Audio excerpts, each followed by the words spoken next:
Flashcard 25. Explain the difference between fusion of powers and separation of powers in the two systems.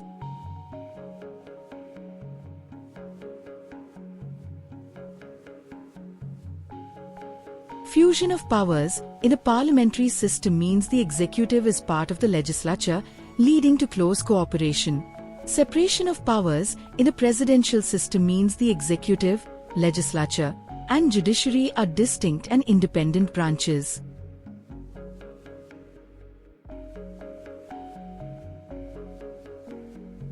Flashcard 26.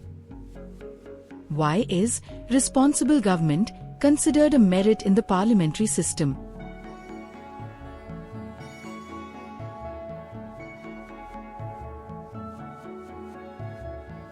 Responsible government is considered a merit in the parliamentary system because it ensures the government is constantly accountable to the people through their representatives in the legislature.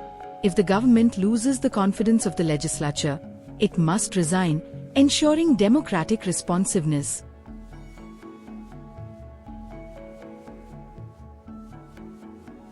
Flashcard 27. How does each system address the possibility of autocracy and despotism?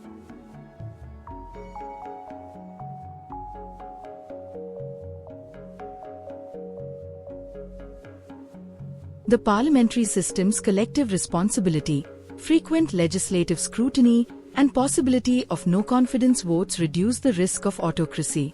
In the presidential system, separation of powers and checks and balances are meant to prevent autocracy, but strong presidential powers can still pose risks if not effectively checked.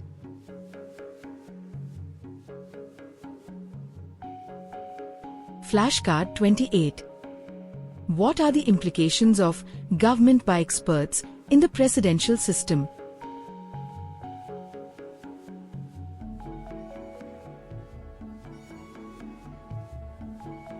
In a presidential system, the president can appoint subject matter experts to lead departments, which can increase expertise and efficiency in governance. However, this may reduce direct democratic accountability, as these officials are not responsible to the legislature.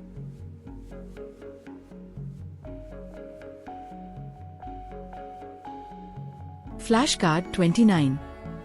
How does representation differ between the parliamentary and presidential systems?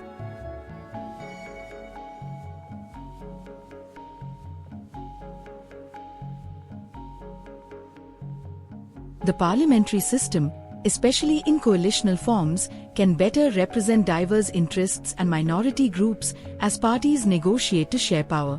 The presidential system, with fixed terms and a single executive, may offer less flexibility in representing varied societal interests.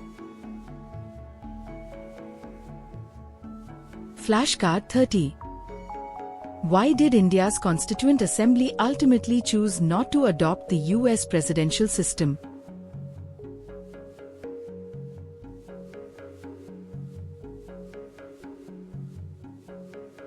India's Constituent Assembly ultimately rejected the US presidential system because the framers preferred a government structure that would ensure greater accountability to the legislature and avoid possible deadlocks between the executive and legislative branches, which could have been destabilizing for a newly independent, diverse, and developing country.